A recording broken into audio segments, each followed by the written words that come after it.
Hey, we we're back. The internet went out, so it wouldn't have mattered what platform I was on. Our internet went out, and we lost everyone. Okay, that happens.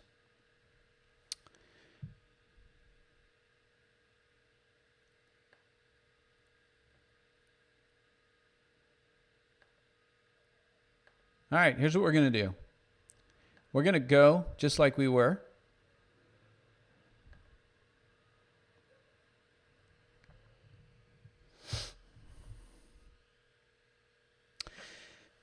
Hey, it's James here, and welcome to part 2 of Leadership Lockdown. Today, we're going to continue on where we started off last week. This is only going to go 30 minutes, and so thanks for checking this out. In fact, I was teaching this already with a lot of you online, and the internet went completely out, and I lost you all. So I'm redoing this, so at least you'll have the recording.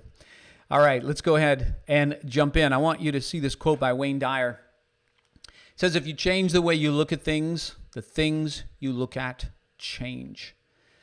And this is so true, and I want us to understand this because whatever it is that you're looking at right now is causing you to view your reality, or it creates your reality, whatever you're looking at. Not just whatever you're looking at, but how you're looking at it. How you're looking at this pandemic, how you're looking at the coronavirus, how you're looking at what's happening in the economy, how you're looking at what's happening in your future, how you're looking at what's happening with your leadership, your teams, your organization. All of that and how you look at things becomes your life, becomes your future. But if you change the way you look at things, the things you look at change. And that's so true. And here's something that maybe no one's told you before about leadership. Because a lot of leadership actually rests on your ability to help other people change how they view things. But you were probably never taught that, right? It was probably when you first became a manager, it was like, okay, here's what you got to do to motivate your staff, and here's some tools for the toolkit, and all these tactical things and practical to-dos, prescriptive things. And yet, so much of actually affecting performance is getting people to think differently. And when you can do that, you become an incredibly effective leader. And that's what I want to talk about today. But first, we're going to kick off here with Maslow's hierarchy of needs. Of course, many of you are familiar with Abraham Maslow and this chart. Well, basically what Maslow found out was that we all have these needs that drive our behavior. And it's these needs that have to be fulfilled, but there's an order to them. In other words, the bottom level of needs, physiological needs, that's like basically survival. And think about this is connected to your most primal part of you, your most primal brain. Well, if those needs aren't met, it doesn't matter what other needs are in front of you. In other words, if you don't feel safe, like if you are starving and you're about to die of thirst, you are not going to attend a motivational seminar on how to set goals for the next 12 months. You're just not going to do that because there is a bigger issue, and it's your physiological needs. But once those are met, then we go up to the next level, and that's our safety needs. That's our need for personal security. That's our need for making sure we have money that we can pay the bills. And once we've got that need met on a base level, then we can start to unlock ourselves and think about these other areas: love and belonging, esteem, self-actualization, that's when we're really wanting to bring our best to the table. Now, I want you to think for a moment, what's happened right now to your employees?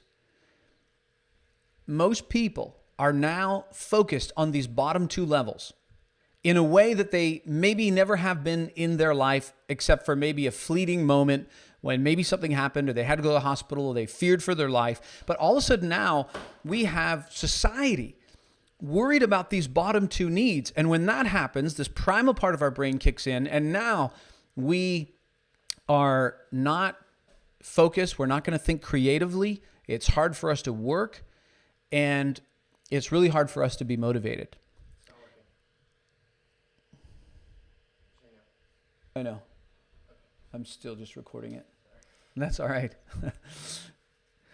So this is why one of the best things we can do as a leader is to help people shift how they see the situation. Because when we can help people get out of those bottom two needs, Because let's face it, there's a bunch of things that, yes, there's some legitimate things there.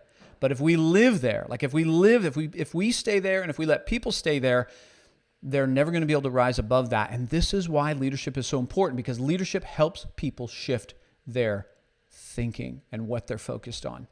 Great leaders master their mindset and they help their people do the same.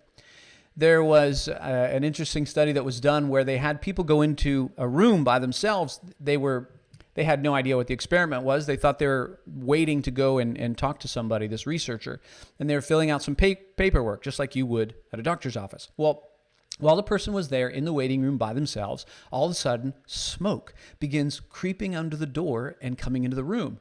And what they found was that 75% of people would actually get up and go report that and go, hey, like, I think there might be a fire. I'm not sure why 25% didn't, but 75% of the people thought, oh my goodness, there's a fire. I gotta take action. But then they did something interesting. They had other people come into the room who were actors, and they were filling out the paperwork as well. Same thing. Smoke begins to fill up the room. And then you know what happened? The people who were the subjects of the study, you would think that they would go and get help as well, but they didn't. They began to look around at everyone else, and they wanted to know, is anyone else worried? And because they didn't seem to be worried, the person then didn't take action. In fact, only 10% of people, think about this, only 10% of people decided that they were going to take action because they now had this fear of other people. And you're going to see how this all ties in a moment. And what's going on here? What's the difference between 75% and 10%? It's not even people in the room. It's what it means to the person who's sitting there. Everything comes down to meaning that we give things. It all comes down to our mindset. Not a runner, now you are. So I show this slide a lot of times when I'm teaching about motivation, right? There's good ways to motivate people and bad ways to motivate people. And this would be in the not good category of motivation, right? Not a runner, now you are. You have to be. Or what about this one? Walk away, fatty.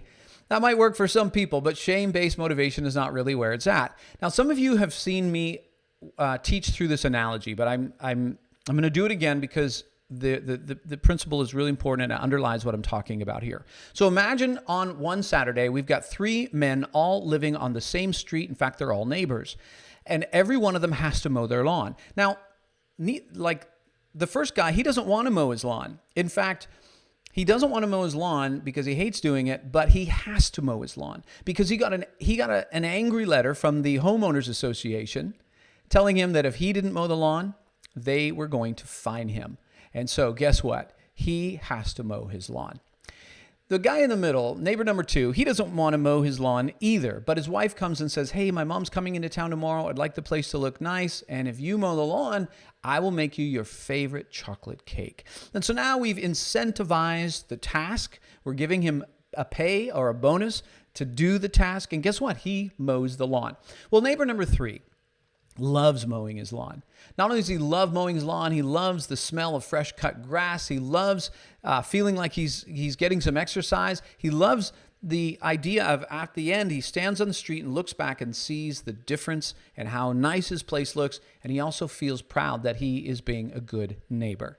All right. So let me ask this question then. Who does the best job mowing their lawn? Neighbor 1, neighbor 2, or neighbor 3? Well, of course, it's going to be neighbor 3 because he just loves to do this. Well, who's going to blow grass all over the street and not care at all? That would be neighbor number 1.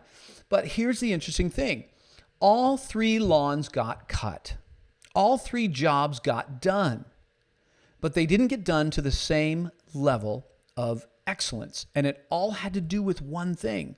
And think about it. It actually hinges on the source of their motivation. So if you look at it on a scale, basically, motivation, you can put it into these 3 big buckets. The first guy I have to do something, right? The second guy, he wanted to because he wanted to get some cake. So there's still an extrinsic motivator there. But the third guy, he gets to mow his lawn. He gets to. It's a privilege for him. But if we simplify this picture for a moment, like let's take away the guy in the middle, let's take away all the houses, and let's just compare these 2. What's really the difference between these 2? same street, same style of lawnmower. The only difference is how they think about the job. That's the only difference. It's how they think. When you change the way you see things, the things you see change. And it doesn't matter what the job is or how hard it is or what the situation is. It all comes down to what lenses are you looking through. Now, last week I told you that about some of the research from Jim Coots and Larry Posner and how they have found that inspiration is the second most wanted quality in a leader, next to being honest. But inspiration is the second most wanted quality in a leader. And you know what? People want you to be honest right now. They want you to be honest about what you know, what's going on, as much information as you can share. People want to know, especially in times of crisis. People crave information, but also people crave inspiration. And you remember last week I talked about, I kind of introed this, that inspiration really is about two things. Inspiration is about possibility, and it's about potential. Possibility in terms of what can we do? Not about what can't we do. Look at where we're limited right now. Look at how we're constricted right now. But what can we do? What's possible? And the other one is about potential. It's being able to look at somebody, to look at an employee and see potential in them and express that. Now, sometimes that expression comes through a challenge for them to grow. Sometimes it comes in just believing in them, encouraging them, or whatever it might be, but helping people open their eyes to possibility and open their eyes to potential. And both of those leads to something that's so powerful, this word that we call hope. This is why people want inspirational leadership, because deep down, all of us want hope. We don't make that connection, but this is really what it's all about. We want hope. Because what's the lowest place someone can go in their life? The absolute lowest place someone can go in their life is a place that they describe as hopelessness. Without hope, we don't survive, right? Without hope, we don't survive. So inspiration is all about that. It's about possibility and it's about potential. So let's dive into that a little bit more. And I told you this quote last time. I shared this with you. Leaders have to be dealers in hope. And do people need more hope now or less hope than they did 3 months ago?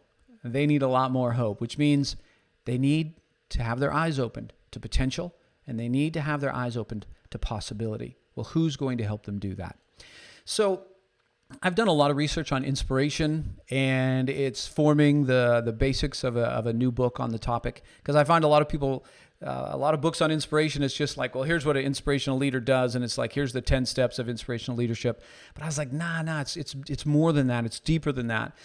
And so inspiration, in fact, it actually comes from the Latin word inspiratus, which means to breathe into or inspire. So the idea is that it had divine connotations, that imagine that it was a divine influence or God that breathed into somebody. And because God breathed into them, all of a sudden now they were qualified to speak for the divine.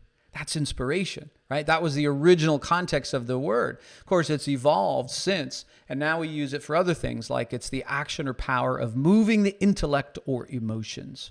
But it has this power of moving people. And again, yeah, it can be nebulous at times, but we want to take some of the nebulousness out of it. Or the act of influencing or suggesting opinions. Hey, do you need to influence people right now? Absolutely. So you can do that by helping inspire your staff. So, Todd Thrash is one of the researchers who's probably done the most work on inspiration. And he says, the person who seeks to inspire others would have to look at their task as not making the person inspired, but rather as providing the context where spontaneous processes occur. So in other words, what Thrash and Elliott found in their research on inspiration is that you can't really make anyone be inspired any more than you can make a tornado. Now, tornadoes happen because of a series of things that all come together, and inspiration is just like that, right? When these elements come together, now we have the potential to see inspiration spring to life. And from their research, here's what they found is that inspiration involves both being inspired by something and then acting on that inspiration. So it's not just an emotion. It's an emotion that then leads someone to action. So let me ask you, could people use that right now? Could people use a boost in emotion that then spurs them on to action that's a better action than they're taking right now? Absolutely. Do you need some inspiration? Do you need to get spurred on and feel a sense of emotion and then move you into a new action? Hey, we all could use that.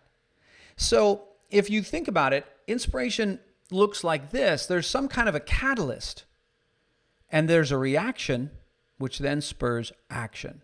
Okay? Catalyst, reaction, action. You can't control the action. You can't control the reaction. But make no mistake, you have incredible influence on the catalyst, and that's where inspiration all starts from.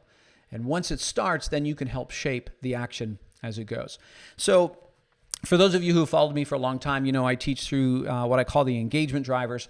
And in fact, the more I began to look into inspiration, I found that inspiration actually has a signature. Think of it almost like a formula, like a chemical composition.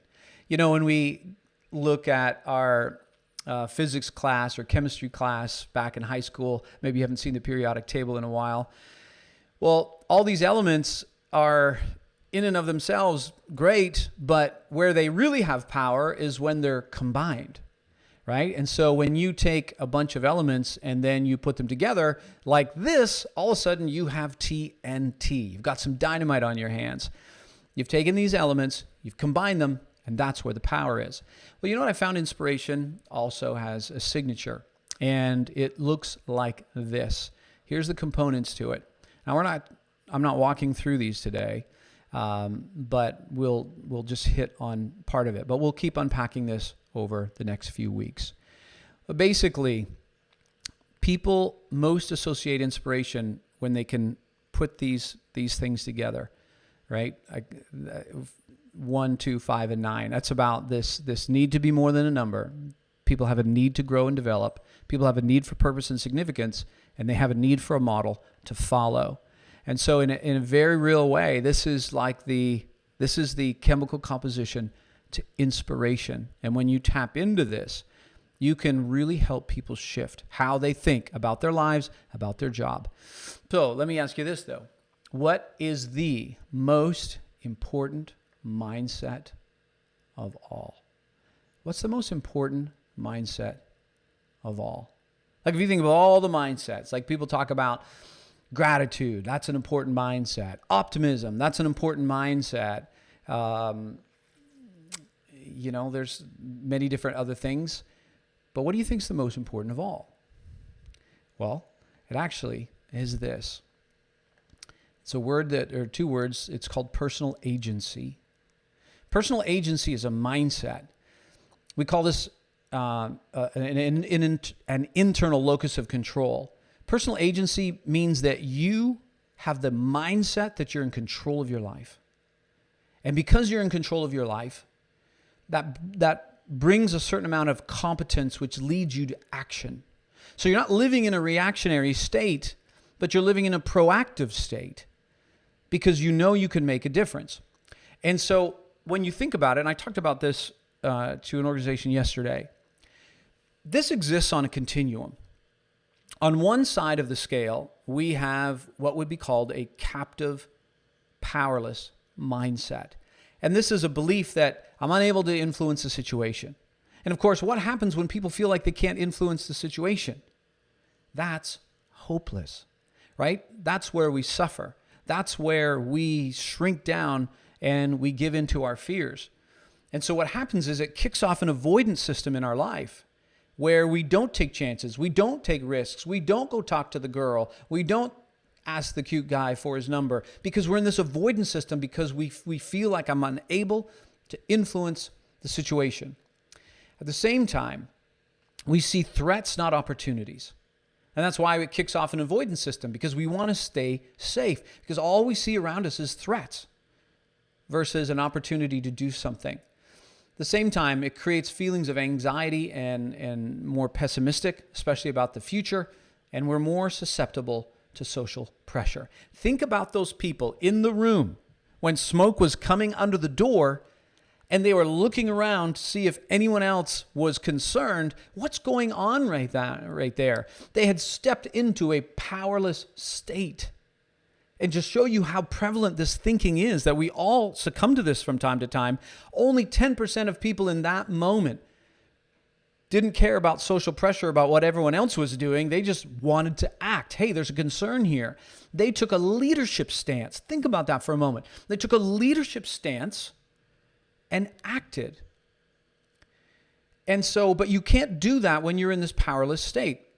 So if we contrast that all the way down to the other side of the spectrum, instead of a powerless state, we have a powerful state. In other words, it's full of power, and that's a state of creator. And what happens for creators is they have a belief that they can influence the situation. They may not know how, they may not know the best way, they may know that they're going to make mistakes along the way, but what's important is that they're going to do something. In other words, they're going to act. And so because of that belief, because of that mindset, it shifts them into an approach system and an approach view of life. And so now they're the ones going to get help to figure out, like, hey, there's smoke under the door. They're the ones who are leaning into the relationships. They're the ones who are not just whining and complaining about a problem. They are just ponying up and like, let's do something about this. But it all comes from the state in which you are in. These are the people that begin to see opportunities. I'm telling you, this time, this pandemic is going to wipe out a lot of businesses. At the same time, this time is going to be a turning point for a lot of businesses, because they're going to take a step back and realize, we have to change how we're doing things. We have to invent a new normal. We have to invent a new future. What's possible?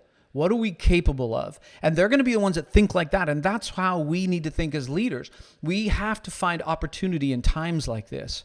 Otherwise, we take on this powerless state and we won't have the kind of impact that our people need us to have on them. In addition to seeing opportunities, certainly this changes how we feel. We're going to feel more positive, more optimistic, and we're not going to feel restricted by social pressure. We're not going to care so much what people think about us, because we're just going to act, and often we're going to act in the best interest of others, and that's inspiring. So, there was a climber by the name of Lincoln Hall, and he was climbing up the north face of Everest, and then he got into trouble and collapsed basically, and his team came and tried to help him, but they just thought he's too far gone, and they left him. They just left him on Everest, and he was actually discovered by a guy from Canada named Andrew Brash and a team that was climbing up, and they found him right. This is a photo of them finding him, and he'd spent the night on Everest. You just don't do that. You usually don't survive that. And there he was. And by the way, he's sitting like 2 feet away from the Kang Shung face, which is, this just drops straight down for 1 mile. Like if he just rolls over, he falls for a mile. Well, they end up stopping and getting rid of, they literally quit their quest for the summit and the $40,000 to $60,000 that they had invested and trained and spent 2 months to come and do this. And they abandoned that so they could take this guy down who wasn't even on their team and to save his life, which obviously is the right thing to do. And they have no regrets of doing that. But you know what's interesting is that sometimes some of the stories on Everest or other high mountains where people get into trouble, and you know, Lincoln was far beyond that. He'd lost his mental faculties. But for those who still have their faculties, those who survive anyways, they come to this realization that they can't wait around for someone to come and find them. Because often on Everest, rescues are so hard. And so they just have to make the decision themselves, like, help is not coming. And that kicks them into this place of ownership. So I've said to my kids often this line, and it sounds so pessimistic, it sounds so discouraging, but I tell them, listen, help is not coming. In other words, you can't stay in a victim state And doesn't mean that people don't love you, that people won't try to help you eventually. But listen, you've got to take ownership. Whatever is causing you to stay stuck right now, or your fears, or whatever's holding you back, you've got to take ownership for that, own that, see it, because awareness is partly curative, and then decide that you're going to do something about it. That's what leaders do. See, all of us get into this victim state. All of us. Every single person on planet Earth at least spends some time in a pity party. Before we get there, we don't even realize we're there, and we're moping around, and we're scared, and we're worried. But leaders find a way to shake themselves out of that and realize, you know what? Okay, I need to take action. That's what leaders do. There was Derek Kayongo. He and I got to share the stage about a year ago. We were soap. Like, I know you've never done that, right? So anyways, the day that he's checking out, he began to feel conscience stricken because he'd been stealing the soap. And so he went up to the concierge and he said, hey, I'm feeling really bad. I've been stealing soap. And the concierge just laughed and he said, oh, you see that lady over there? Do you see that guy over there? They're stealing soap too. And he says, nah, don't worry about it. You're not stealing. That's what you pay for. And so Derek felt relieved, right? Like, oh, okay, good. I'm not on the hook for a crime. But then he asked, but what happens to all the soap that people use only one time? And the concierge is like, I don't know. I think people just throw it away. And that was mind-blowing for Derek because he just came from a country where thousands of women die in childbirth because someone cuts the umbilical cord with a knife that hasn't been washed because they have no soap. And so think about this. Here's a guy who has immigrated to the country. And when you immigrate to a country, you often don't feel like you have this confidence to go in and start something. But he just decides something could be done. We could do something better. What's possible? See, that's what leaders do. They ask that question, what's possible? And when no one else was thinking about this, or maybe we were thinking about it but never acting, he decides, let's do something. And so he has this whole story, and you can hear it from him. But basically, he founded the Global Soap Project. He ended up being awarded one of CNN's heroes because he started getting all the hotels to donate their soap, and he got a process going where they could get all the bacteria out of it, melt it down, put it into bars, ship it back to Africa, and save thousands and thousands of lives. Why? Because he saw things differently. Because he looked at a situation and asked the question, what's possible? And out of that came creativity, and out of that came ideas, and it didn't flow right away, but he figured it out and he got it done. Pretty incredible. And so that's what we do as owners. As leaders, we take ownership. We take ownership of our behavior. We also take ownership of our emotions, and we take ownership of our results. This is where inspirational leadership starts. Before we do anything to everyone else, it's a state that we carry ourselves in. And when we fall out of this, we get back into it quick and realize, okay, hey, if it's going to be, it's up to me. What's possible? And that asking of that question, what's possible, completely changes. So remember, there's a spectrum. You can live on one side, on the left side, in a powerless state, or you can live on the right side in a powerful state. And that all comes down to personal agency, which is a belief in how that you can influence the situation, which really just comes from a mindset, right? That's what beliefs are all about. So whether you feel powerful or less has huge consequences on your life, but not only your life, has consequences on those you lead. And I really believe this statement with all of my heart. And it's this, that ultimately you're the creator of your own destiny. You really are. You're the creator of your own destiny. And we'll talk more about this next week. We'll dive into how do we take this mindset, and then how do we help our people open their eyes to possibility, open their eyes to their potential, because that's what they need to get their eyes off of those bottom two levels of Maslow's pyramid. And they can start thinking, yeah, what can we do? And that's where inspirational leadership comes from. So I have a little homework assignment for you, and it's simply this. Make a list of 10 ways you can reframe this current crisis. Think about possibility. Think about potential. Think about your team, what's possible. Think about their potential. Think about each one of your individual staff members. what's possible and what's their potential. And we'll talk next week about what do we do with that. But just start here. What are 10 ways that you can reframe this current crisis from threat to opportunity, right? From a challenge to something that can absolutely work for the good. Because as Wayne Dyer said that I started with, if you change the way you look at things, the things you look at change. Hey, thanks for being here for this live session. We'll do this again next week, hopefully without the tech problems, and hopefully the internet won't go down on us. That's literally the first time this has happened to me, that my internet cut out. But anyways, all the best. We'll talk to you guys soon. Take care.